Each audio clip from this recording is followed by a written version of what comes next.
me see what spring is like on Jupiter and Mars. Let rain fall, let rain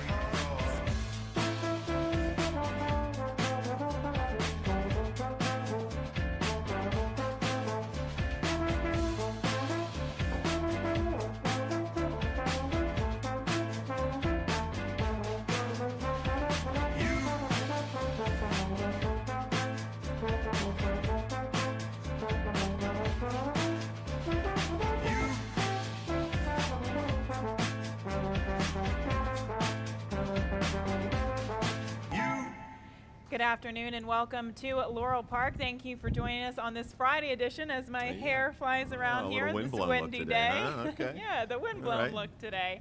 Thank you for joining us here on Today at the Races this Friday edition, the eve before Maryland a Million. big day. Wow, yeah. Right? Looking forward to it.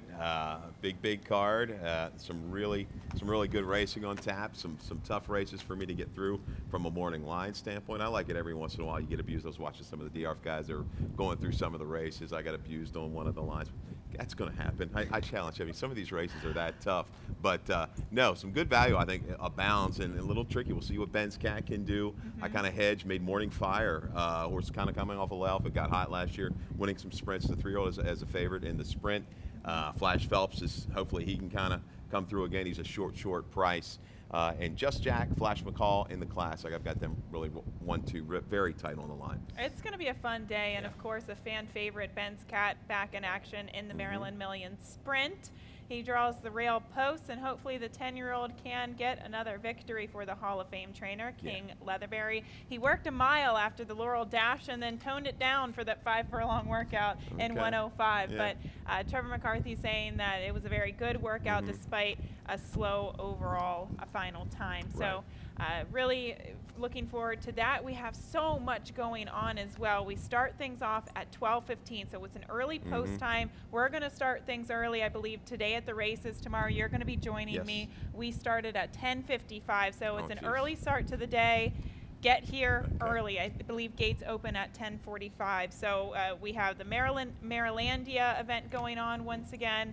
TVG is going to be joining us and broadcasting live. So some more media coverage is always welcomed too. But Keith, we have a great card today. I'm really looking forward to today. We have some nice horses running too. And we have some nice carryovers as well. That Rolling Super High Five starts in race 1. That carryover just over $2,900 there, just shy of $3,000.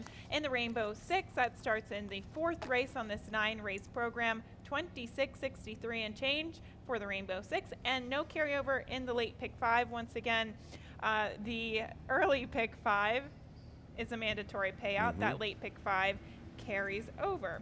We get to take a look outside to the track and weather conditions. And I was actually walking the turf course earlier this week. All the days have blended together. It might have been on Tuesday. And turf course, beautiful. You couldn't ask for a better surface. Yeah, it's really come to life. We had that little break there with a little bit of rain, the extra moisture and stuff, and just kind of like some of the golf courses around town. They're looking better now than they've looked all summer. This thing, I think, hopefully, if this weather can sustain, will carry us maybe an extra month maybe into it. I mean, maybe in early December. We've seen it before, late November. So, yeah, we'll keep our fingers crossed. It does. It looks really good right now. We've had mild weather so far, especially over the course of the past week. As you can see, it's going to be in the 70s, mostly sunny, fast and firm on the turf for a 12:30 p.m. first post. It's going to drop in temperature tomorrow, but it looks like it's going to stay clear from a precipitation standpoint. So, winter coats maybe tomorrow, but today not. Bring an extra layer tomorrow. I mean, make sure you want to get out and about, see everything that's going to be on display. It's a kind of like a coming out party for Laurel Park tomorrow. It is. And a great product, and you want to be outside, experience everything you can, then get back inside and see all the great improvements that they've done. Go check out the clubhouse, the new dining experience, bars galore as well, so plenty of fun here tomorrow for Maryland Million Day. But we get to today's program, Keith, and we'll start it off with race 1. Wanted to again mention that carryover in the Rolling Super High Five. It starts in the first race, just shy of $3,000, so dive on into that. A big 8-horse field. So usually we see these get really, really pounded at the windows, Yes. especially 6 furlongs on the dirt. A dirt sprint, 8-horse field, big carryover. Dive on in. We have the early pick 5 as well. Once again, a mandatory payout. This is going to be my ticket. My early pick 5, I had a bit more of a tougher time with some of the scratches too, so I had to readjust. $72 is going to be that early pick 5. But as we said, Keith, sometimes it pays 3 out of 5, 4 out Sure. of 5. You take it down with a reasonable ticket. Absolutely, $72. That ticket, I've got an early pick 4 that I'm going to chase after with one single. They might be hauling me out of here in a straitjacket with some of the selections after the show. Some of the picks I'm going to try to bring to the life and get to the winner's circle on today's card. I really like it. I think there's some really good shots involved, especially early. I agree. Let's get straight to it, and we start things off here with race 1, 6 furlongs on the main track for this $5,000 conditional claimer. We have the 3 Ground Control at 2-1 on the morning line. And Keith, this horse looks like the speed. Will anybody go with him? Looks like the speed of the speed. He's been showing it at 7 furlongs. 6 furlongs a little bit different. I'll run the show. The one horse has shown an ability to go out early. Star of Magic is another one, kind of a long shot shipper. I still think he's going to have the lead turning for home. I don't know if he's going to get softened up, though, a little bit by I'll run the show. I go towards the outside with the 7 Money Tree. I'm trying to get Jamie Ness in the winner's circle. This horse looked definitely like they were giving this horse away at Timonium. He jumped in, got it. I'm going to give him one pass off of that last race on the muddy sealed surface. He kind of bobbled. He was caught down inside. May not have been the best place. I don't think it was a distinct bias. May not have been really the best place to be. But he galloped out okay against Classic Wildcat, who came back and absolutely whistled. I think this horse is tactical enough with a good break. He can stalk and pounce. I'm a little bit sour with Money Tree because I liked him last time out, and he just did not fire whatsoever. And in my opinion, he was way overbet. Is he going to be overbet once again today? I look against him. I'm going to the horse with a little bit of back class, and that's the 8 Cuddy Shark. Last time out of town, he ran at Parks, and he actually drew the rail post position that day. He got into some significant trouble on the backstretch and had to kind of check to last. And from there on, it kind of looked like Angel Cruz just protected him, just followed everybody else home, and no harm in that. So if you look at his previous races, though, he's not that slow. He should be able to be stalking. I'm just hoping coming back to Laurel can revitalize his performance. Yeah, it's a shame. I mean, this is a horse back in February 2015, just missing the General George. And he's coming on. He's just kind of, getting a little bit older here. He just hasn't been able to put it together. They're hoping this drop to the nickel condition. Exactly. Your evaluation of the last race, perfect. Protected after really getting in some early trouble after about a quarter of a mile. The snatch up there was taken wide. I'm going to use them into the mix. I think Ground Control is certainly going to be the one to catch turning for a home. Gets the perfect date just for the condition. 2 and 6 months was last win, April 21st. So it works out perfectly for the connections of Ground Control. All right, that is race 1 to kick off the early pick 5 and Super High 5 carryover in that Super High 5. We get to the second race on the card. This kicks off the early pick 4, 6 furlongs on the main track for this lower level maiden claimer. You took a stab at the early pick 4. I did. Let's take a look at the ticket. All in race 2. I think this race is impossible. If you're going to hear my pick, you're going to think I'm just absolutely nuts. I like I'm a Dancer for Bobby Lee Plummer. That's right. We said it in the third race, three deep. We're going to go 3 by 3. And single in the last, a single with Willie Key. There's another one. You're just going to come knocking, McFly, anybody home upstairs? I don't know. I don't think. But we're going to take a shot. Candy Go to Dame. Showed promise in debut, stepped up and whistled after some trouble. I got to think she can put one more together against this field. So there's your ticket, $31.50. I think the second race is impossible. It's an aggressive ticket, but I like it. I like when I see tickets with alls and then singles. It's always a really fun ticket. So best of luck. We know you're going to get through the first leg. Yes. And hopefully your long shot finds a winner circle. We have the 5 I'm a Dancer, Bobby Plummer. This filly's never tried the dirt. Never tried the dirt. The ones that have tried it, I just don't like their form at all. But, we've seen him pull this off a couple times. With a 10-pound bug rider. This horse, I think, is bred better for dirt than turf. Kind of a sneaky good 49-2 breeze out of the gate. Blinkers go on. He pulled this a while back with a big price, like an 80-1 shot with Caitlin Stoddard. Why not?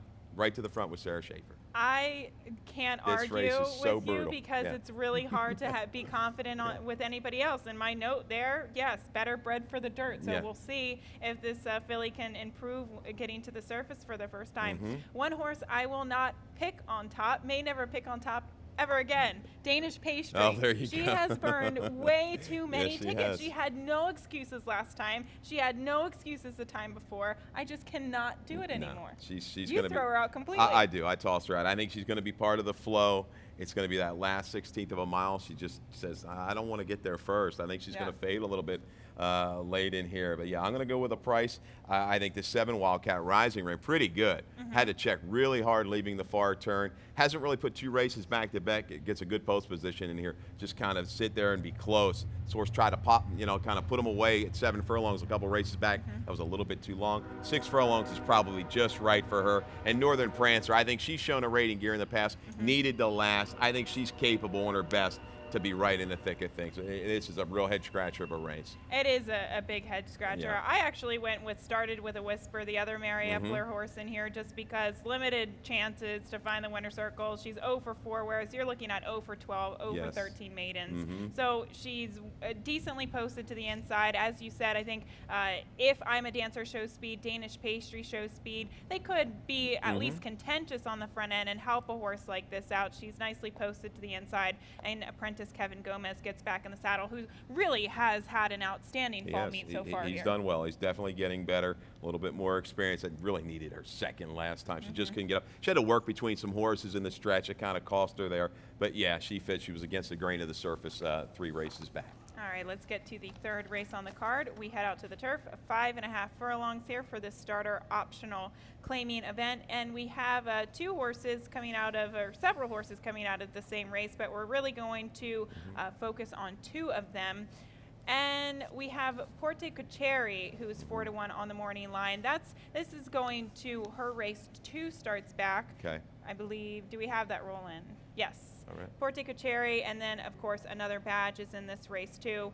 I thought, in my opinion, I'm curious to see what you think. Another badge really had every opportunity to win, whereas I thought Porte Cocheri, kind of a strange move because she only really got running room late and she looked like she was willing to the finish. However, the rail post, I believe, cost her. No doubt. Agreed. This horse angled out, finally found a seam late. The winner was gone, Mona Vista Crossing, but the race came up big. I glanced at the sheets. This race came up very solid on those. Mona Vista Crossing took more play than I thought she would have on the raise off of that, and ran well in the A other than. That puts Porte Cocheri right there for Kieran, no doubt about it. Okay, you go in an opposite direction with the number 3, P Patch Point. Keith, if all of your horses win today, we might be getting on the next plane to Cabo. Tahiti, We'll like go that. somewhere to a nice beach destination that has a sports book or a race book. Yeah, we've got to have that involved, but no, and plenty of alcohol, but no. I think P-Patch Point ran really good 2 races back, went 7th, only beaten 2 lengths against multiple winners. That open 6,500 last time out was handled perfectly. Was able to kind of navigate through swift fractions and go clear, and held really firm, kind of bucked the trend of the setup. You look at the daily racing form, you see the little C next to it, saying that race should have set up for a closer. Well, guess what? She survived everything. Airlie's Diamond came back to run well. I think she takes aim on Miss Eileen. She doesn't need the lead. I think P-Patch Point right back for Kathy Dibbon. Okay, with Laurel Glacier back in the saddle, a regular rider for the past 3 starts. I thought Miss Eileen's performance last time out was it was legitimate. Yeah. I thought. I mean, maybe she's just a filly that prefers the turf. You look at her race against Allowance Company sprinting, she stumbled. She had a horrendous trip that day. So maybe that was a legitimate performance because she actually was faster than Lady of Moray, who is fast in her own right. Pretty quick, and I think is going to be favored Sunday in a starter. So yeah, Miss Eileen, that last race was huge at 121-1. You won't get that today. I've lined her at 8. She could be a little bit lower. She could be a little bit higher, depending on the connections. They just don't attract a lot of attention. That was a good effort. She was game the whole way. We see the sharp comment. We usually receive that. Horses come back and run pretty well. But I think 3 P-Patch Point, Porte Cocheri. I think friends, the horse I've been chasing a little bit. Last time out, got in a little trouble early, but there's some speed inside and out. I don't think she's going to have to get clogged up early. I think the speed's going to go. She'll be able to draft into position and make that grinding run from off the pace. Might not get up there in time, but I think she's a user in the tries and the supers. Mo Fun Lady is going to have to do it for me here Okay. today. Taking a shot, I think she's got the perfect running style to suit this, how the race is going to be run. We Okay. have pace in here. She's got that stalking type of speed at sprint distances. You look, the allowance company last time out, she was 52-1, completely outclassed in that condition. But she won the starter optional condition in the race prior to that. She did get a beautiful trip, but still, even looking at when she broke her maiden, she's the type of filly that when she is on a firm surface, when she's meeting the right company, she can work out her own trip. So I'm taking a shot with her here at 12-1. No doubt. Overmatched in the last 3 or 4 in the money at this distance, I think, with 2 wins. Yeah, toss the last. I think she might fall through the cracks in the mutual department. You're right. I think you're going to get a square price on her. Okay, we're going to go to race 4 here. This does kick off the 20-cent Rainbow Six. 6 furlongs there on the main track. Once again, the starter optional claiming event. We have a carryover 26.63 in that carryover. And, well, if you were constructing maybe a ticket, what would you do in this race? We have Hickory Hill at 9-5. Do you like this horse enough to single? Do you like this horse or this race to spread? No, I think I've got to spread a little bit. I do think it's either Hickory Hill, Jump Jive and Whale, or Beau Vuk. That horse ran really big, breaking the maiden, off of time, ran sneaky okay good in its debut against maiden special weight runner. See the comment? Bob will get the old belated comment, went 5 wide. Hickory Hill scares me a little bit, though. I mean, on his best, he looks like the speed he's going to kind of just track. I think Crimson Secret's going to be out there sending. He'll get the first run. But Jump Jive and Well, I think they figured what this horse wants to do. He could be a one-run sprinter going 6, maybe 7 furlongs. Showed a little bit more speed in the morning after that race on August the 20th. He just ran into a killer last time, encountered some early trouble, made a nice middle move into Nicoredalic Rocks. It's fine for Kieran, and it's going to be one of the slight phase. Going to probably be about 4 or 5-1 in the sprint on tomorrow. But this horse ran well. Game chase to the wire. I think he's going to get a good setup again and gets it done for Red Hot Barn. I echo those sentiments there. Just caught an absolute ringer in Nicoredalic Rocks. He got a 90 Beyer speed figure for that victory. He's going to have to face the likes of Ben's Cat tomorrow afternoon. Beyond that, though, as you and I agree, I'm going to use the 4 Hickory Hill protectively. He scares me a little bit too much. And even though I picked Iredell in here as a little bit of a flyer. I'm curious to see what they do. He's got a little bit of speed. Will they try to get aggressive with him? His hand might be forced from that rail post. But Beau Vuk, talk about this horse a little bit. We hadn't seen him since January. He comes back, he drops in class, and he won like a good thing last time out, actually giving jockey Steve Hamilton his first victory coming out of retirement. Connections got away with the drop to 16. No doubt about it at 9-1, a good mutual score there. Hope they had it. 8 the hard way from that January 3rd debut in 2016. Actually came back also off of a length layoff and didn't run terrible in an allowance race, in a tough race. This horse got in trouble 2 or 3 times throughout the race, but boy, when he leveled off the last 3 16ths, he leveled off and fired home nicely. The extra 16th of a ground is 16th of a mile is not going to hurt him. It should help him. I probably got him lined a little bit too high at 8. He could fall to about maybe 5, I think, in here. I originally had him at 6. Had to kind of work things out to make the numbers work. I like him in here. I'm going to use him at 8-1, 6-8-1.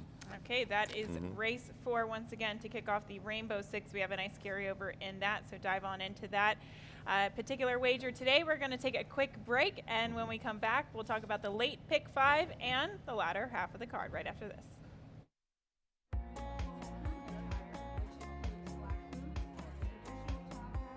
Save the date, October 22nd. Don't miss the 31st annual running of the Jim McKay Maryland Million at Laurel Park. Entertainment for the whole family. Don't miss the fun at Laurel Park, Saturday, October 22nd. For more information, visit MarylandMillion.com or MarylandRacing.com. The Jim McKay Maryland Million. We're just really a day out, a few hours out. We start things off tomorrow morning. The Today at the Races show will start at 10:55, so an early start to a fantastic Saturday program. But we still have a few more races to get to on today's program, and race 5 does kick off the late pick 5. We don't have a carryover in that sequence today, but I really like the sequence, and I think you can do it on an affordable ticket because I really like Monsoon KSA. I don't know how you feel in that race. I am pretty confident about that horse in there. So we'll talk about that race later on. It's our feature race of the day. But prior to that, it's a fun sequence. You can really get creatives. I'm spreading in race 6 with several horses, but using 3 horses to start us off, 3 in race 7, and then just 2 in today's finale at 45. You're brave in the last. I thought that was. It I've got to is. blow. I thought that was, but you got to kind of limit it somewhere. That's a tough race. But yeah, Monsoon KSA has to get some help to get some scratches out of that race. It's going to be tough. All right, we get to the 5th race, the starter optional claimer, 6 furlongs on the main track. We have a key scratch of the one Spiced Commander, who I preferred out of the entry. The other half of the entry does stay in the 1A. So I kind of go back to the drawing board. Keith, you like the 3 Candy-Coated Dame. This is a horse you single. Yeah, I am going to single this horse. This horse took play, believe it or not, 10-1 was a shorter price on this horse, jumping up off of kind of a troubled green debut. Went to maiden 35s last time out. We've got some video. This horse got a good trip off of a duel, but you had to get in position after this troubled start. You see this horse in the 5-hole, Candy-Coated Dame with jockey Forest Boyce, and just kind of gets bounced around, pinched. You see this again. It's just not an easy thing for a horse to overcome early on. A little 2-year-old filly, short of experience. But boy, gets the help now. There's the duel up on the front end. They kind of throw it down from the 3/8 pole.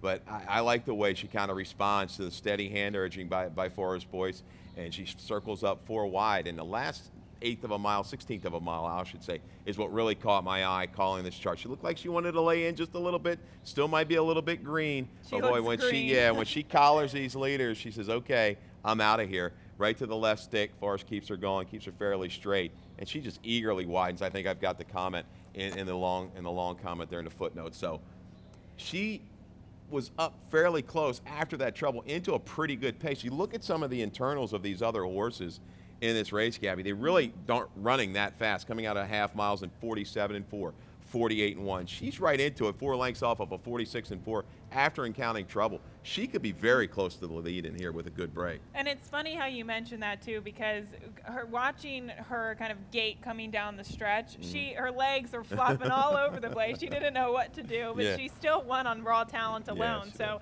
she looks like she does have a tremendous amount of talent. And you know, from that race too, I don't know if you mentioned that, but Phantom Shot coming back to get a 58 buyer speed figure, winning the same condition. So I think well placed for this horse. She is going to be the one to beat, but Cicella still really intrigues me, because I thought this was a very savvy move by Hugh McMahon.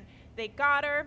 She's a New York bred. They took her up to Saratoga. They tried her against New York bred maiden special weight company. Did not happen. That was one of the tougher restricted maiden special weights we saw. Ingrid ran a hole in the wind. So very impressive 6-length victory. They dropped her after that in for that $16,000 tag, making her eligible for this condition. I think she's a better horse than what she showed on the dirt in debut. She won by 10 last time out, like she was a good thing. So curious to see what she can do now getting back to a dress that was surface. a good pick by you that day at 6-1, a really good payoff. Galloped. They only paid $10,000. So took the shot up to New York, back for 16. Said, okay, nobody's going to jump in. Now they go ahead and protect a little bit. You see the short comment, when ready, 3 wides. You had a guzzle hole whenever they wanted to move. Was it the off track? We're not sure. But, yeah, I think she's a factor right back. All right. I think it really does kind of hone in between those two. We obviously have the 1A, Cotton Eye Gem. Trevor McCarthy will now ride that horse as well to kick off the late pick 5. We get to the 6th race on the card, the final pick 4 of the day. Good one. Out to the turf course, a mile and a 16th, first level allowance. And we have the legs of the number 3, Skipaloot, coming back fresh off of a victory in the Brookmead last time out. We'll backtrack and take a look at that victory in the Brookmead. And Keith, going into that race, I was kind of going back and forth, thinking to myself, well, were her numbers a little bit inflated because of the company lines up at Saratoga? Does she really like the turf? Well, she proved me wrong. She came back, she went to the lead, pretty decent fractions. It even looks like she didn't like being alone on the lead. At the turn of the at the top of the lane, she was kind of looking around. You could see her ears going everywhere. But once she was kind of collared by this other horse, she dug in gamely. So that gave me enough confidence to go back to the well today. Yeah, just a beautiful ride. Definitely handled the front. She just kind of played Jose it. Ortiz came in. Play like a cat and mouse game on Yeah. the front end. It was really good to watch. That's part of this game that's kind of, a lot of people don't give enough credit to some of the riders when they get certain situations, the way they handle it. I mean, he just handled it cool as a cucumber, the way he kind of just put them to sleep and then opened up and had plenty left late. This horse is going to be tough right back. Gets the condition because that was a state bred race. I'm going to try to, upset with a price. 12-1 on Lake Turkana. I think you'll get very close to that in there. Looks like a filly that's kind of shown glimmers of promise. Wasn't following through, but last time the light hit off of a little layoff from July to September, just like the way she kind of aggressively finally moved away instead of hanging. She can draft in. I think she's got enough tactical speed. The barn is red hot here right now, and he does well with this kind of turnaround horse. I will say, Michael Matz has been hot so far here. She did win very visually impressively last time out. But I really thought that last time was the time for this horse because I remember handicapping the race and thinking, if she doesn't win here, she may never do it. She may never do it because the race came up relatively tough. But sometimes when the light bulb clicks, they continue on and they can repeat back-to-back performances. So I personally, I'm a little personally hate her. That's okay. You could say it. I'm personally against her here a little bit, but I will look for a bit of a price in the mix, and that's the 2 Southern Equity. Last time out, she had to chase the likes of Emelina.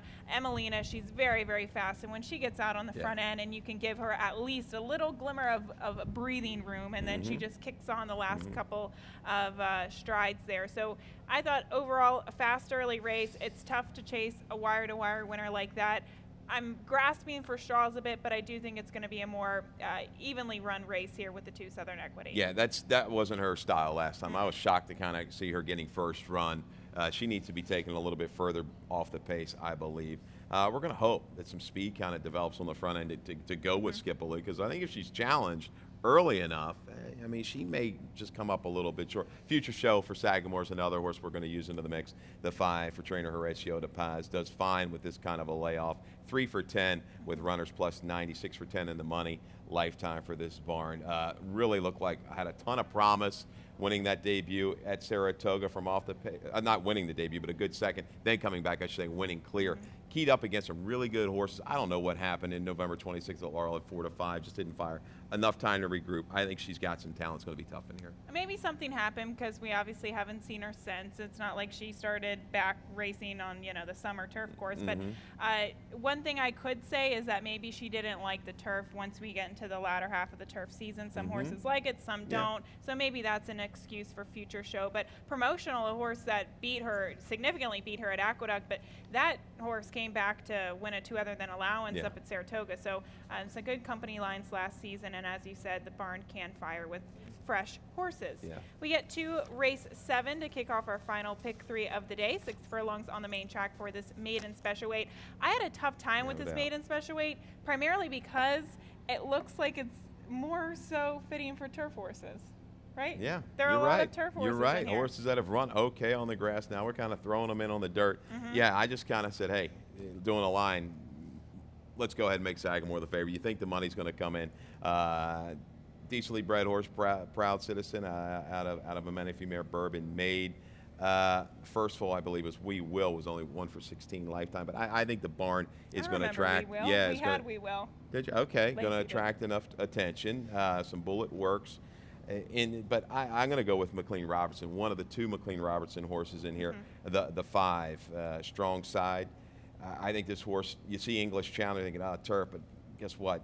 You go back to some of the breeding in this horse. Strike while it's hot, buy smart, strike, which would makes it 3/4. 8 for 23 on the dirt for 200,000, ran a buyer of 90 on the dirt. I think this horse is going to be fine first time gelding.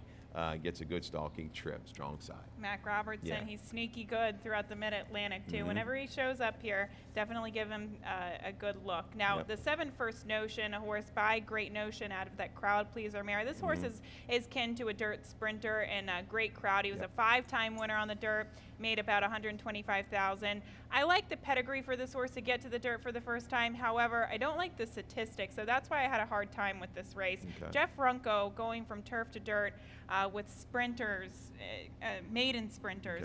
only 2 for 15, negative ROI of 52 cents. So I'm kind of on the fence with this particular horse, but I think he's probably a must-use. You also have the first-time starter, Feel Proud. The only bad thing about a first-time starter for Sagamore with Horacio de Paz, they're so undervalued. Yeah, they are, and this is a horse that's making its first start at 4, almost 5, a couple more months. So taking a long time to the races, right, and you're going to have a short price. This is a tough race. In the string of everything, of your multi-races, I'd be safe going with 4 or 5. I don't think I could just go cut it down to 1 or 2 horses in here.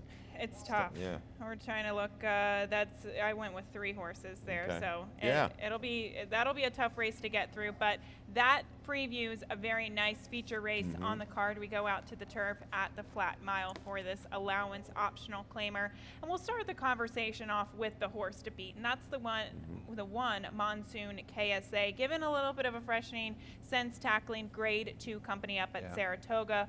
We'll show that replay up at Saratoga. That was a with anticipation, the first time that this horse really stretched out to a distance of ground. Of course, he went 2 turns, breaking his maiden at Delaware, but the mile and a 16th. And Keith, this horse ran a huge race. He was dueling on the front end with Jamal Agister, a 48 to 1 shot. Jamal Agister finished last in here. This horse hung on to just be beaten 3 lengths behind Keep Quiet, who came back to win the Grade 3 Bourbon, is one of the favorites for the Breeders' Cup Juvenile Turf. Made You Look, impressive performance as well. So if this horse runs anywhere to what he did last time out, I think he's going to be very tough. Yeah, it wasn't a comfortable trip at all. We're going to be lower than the 2 to 1, I believe, morning line now with some of these scratches. I just had a tough trip. Right? Was pestering that horse on the front, but also had a horse kind of hounding him out 3 wide. Couldn't have really gotten comfortable at any point of the race. I think today you're going to see a situation where he's going to be able to just draft in, get covered up, probably keen to go on. If he finds the seam at the head of the lane, I think he's going to go ahead and force past these horses probably around the 3/16 pole or 8th pole. Some horses that, showed some glimmers of talent. Hot and Heavy is a horse you kind of got us on the bandwagon at 7 to 1 last time out with a good score. Was nursed along nicely on the front end by Trevor. Had trouble. You picked up that on its debut and kind of ran off pre-race and was caught dueling with another horse. I think this horse has the ability to relax, but there is some speed in this race, and I think it's going to set up nicely for Monsoon KSA. I do too, and as you said, Monsoon Heavy, Yeah. Hot and Heavy. The rider was just really trying to take him back off the pace, but his best attribute is his speed, so that's what I like so much about Trevor McCarthy's ride, just going to the lead. But he's going to be dueling. He's going to have some company on the front end. Smoking watch stoppers pretty quick. Haasway, CB Bodemeister. Bodemeister, he may have to sure. do the dirty work for his stablemate. We'll see. But I like the pedigree for CB Bodemeister. Maybe today is going to be a very tough day to pick this horse. I will still use him because he's going to be hounded by speed to his outside. But he won first time stretching out to a distance of ground on the dirt, so why wouldn't that be the same factor on the turf? I'll use him at a bit of a price, but I agree with you with the 13 Mr. Gray. This horse does draw in off the also eligible for Christophe Clement, but we're talking about a horse who broke its maiden claimer, albeit tough, at Belmont, going against a horse who really didn't have a discouraging performance against Grade 2 company. Correct. He draws outside. He's going to have to kind of draft in and get position. I don't know if he's quite got the finishing kick of Monsoon KSA, but I do like the jump up in figs that he did show when being stretched out to the distance. It'll be an interesting pace scenario, and if we can see Monsoon KSA maybe harness his speed down to the inside, get that stalking trip, I do think they're probably going to battle it out on the front end because we have sprinters stretching out, we have horses getting to the turf for the first time, but he looks like the goods. I'm curious to see how he performs today for the Cal Lynch barn. Yeah. We get to the 9th and final, and you think this is a wide open race. I do too, but I'm having a little bit of confidence here and just going to the 9 and 10 horses that you don't even like. All right. P. Doug Fountain, bopping and weaving. Okay. There you go. You like Out of the Depths. I know. So like I say, call me crazy. I fall for him a lot. Me too. Okay. What do you like about Smart Power? Smart Power. We will get to. I like the fact that he does have a little bit of positional speed. 2 starts back. He chased a wire-to-wire winner in Debbie's Toot, who just had everything going her way on the front end. That was the first time that she took on the boys. 2-time winner here, and I think the race just kind of sets up for him. I'm going with a kind of a stalker type horse, and then I'm going with a speed type horse and Boppin' and a Weavin'. But can Boppin' and a Weavin' have enough luck to get the same type of race back to back. They just kind of let him go. Yeah, let him go. I mean, inside Mr. Chase might show some speed, but I think it's going to be bopping and Weeben's race to lose on the front. He was real keen to go on. Last time I kind of tugged the rider to the front and then survived, an inquiry and a couple objections. Tries to got to keep a straighter path today, you would hope. But that was a big race. He's coming back. He's in the right spot after rolling through the condition. This is the right spot, the 75. He's going to try to control, but I think out of the depths, and we're going to try to shake things up here without Cortez. Maybe he can kind of get this horse a little closer than normal. So horse is used to showing some stalking type of speed, even speed on the front, on the turf, and it just hasn't been happening. It's been caught wide. He draws a little bit further down to the inside. His numbers stack up okay. He's going to be a good price. Why not? Why not? And I think in an absolutely wide open race. These types of races, you have to dig a little deeper. You have to find some creative angles. And with Smart Power, going back to this horse, honestly, I think this is one of the easier fields that he too has faced. He's going against that open $15,000 condition now and for that $7,500. But then you look at a horse like Boppin' and a Weavin', who's also been facing slightly tougher too. So that's what makes this condition extremely tough. You get horses coming out of all ends of the racing. We have the 5 Marsden though. He's really hoping for them to be winging it on the front end. He and Anawan, as I said, I just keying off of those guys, just the way the Arctic North came back to win, not to win, but run big, just got beat for the Open 15, jumped up off of that race. So keying up against, I think, a hot horse right now at Arctic North, Marsden and Anawan. Right, they're going to need a little bit more flow up front to enhance the run. But Anawan's, he's been a type, though. He's been able to kind of grind through even in slower fractions in the past. I like him. He's going to try to get off the schneid here on the Laurel Turf course, 0 for 9, but he's a factor, no doubt. That was the thing. He loves Pimlico. Yeah, I don't know if he likes, yeah. which is, it's confusing because this is a horse who likes to run in the wide open fields of Great Meadow. He should love this like wide swooping turf course, but we'll hope that he can get off the duck today. I think you and I both agree in that the 6 Moonlight Party at 3-1 is probably a vulnerable horse. He just won his 3rd race in the race prior. He's going against Open Company today. I think a much tougher condition. Yeah, he was beaten by Marsden at Delaware, but that was in a different barn. But Jamie Ness, once again, trying to get it going. He's dropping to the right spot. He fits right here at 75. The horse beating him, Diana's Vendetta, has been a horse that's been okay in starter allowance races here. So keys up okay. He's going to be a shorter price. That makes it, I think he's a little bit vulnerable just the way everything's been going for the barn. All right, fingers crossed. Yeah. Fingers crossed here. Maybe I'll throw the Ford out of the depths into my late pick 5 ticket. It is cheap. It's a $45 ticket. Maybe I'll throw that one in because I have followed him for a long time. He was a 4-time winner last year. He had a great season last year. Maybe that 9-year-old, those 9 years are catching up to him pretty quickly. What about young dude? He's another one. You know, he's 8-1 Morning Lion. He's a horse on his best. I mean, he's a tough one. One day he wants to go up towards the front, the next day he wants to be 25 lengths out of it. What's it going to be today? But he certainly fits. And the last is really a scramble. I'd love to be able to hit almost the all button in there if I could. And we've got a great day on tap today. We've got plenty of turf racing, big fields, big carryovers. Just a prelude to a big day tomorrow. Come out and join us on Maryland Million Day once again. Keith and I will be on Today at the Races tomorrow. That starts at 10:55. You can catch all the action on our live stream, but I suggest coming out and seeing it yourself. No doubt. Absolutely. Enjoy it. Like I say, it's a coming out party right now for Laurel Park. I hope we can get a good turnout, a lot of new faces, a lot of first-timers, maybe some guys that haven't been here 5 or 6 years. I know I got a couple buddies that haven't been to Laurel in like 3 or 4 years that are coming out, and I said, guys, you will not. You will be impressed. You will not be disappointed in what's going on here. And speaking of which, I just got in my ear that we do have a little bit of a teaser trailer. Yesterday we just came out on social media with a video of all the renovations that were being done. Acacia Courtney is in town for the weekend, so we'll leave you with this trailer. You can go out on our YouTube channel. That's Maryland Racing, so YouTube.com/Maryland Racing. So go out, check it out. Come out tomorrow and check it out. But best of luck on today's program. Good luck.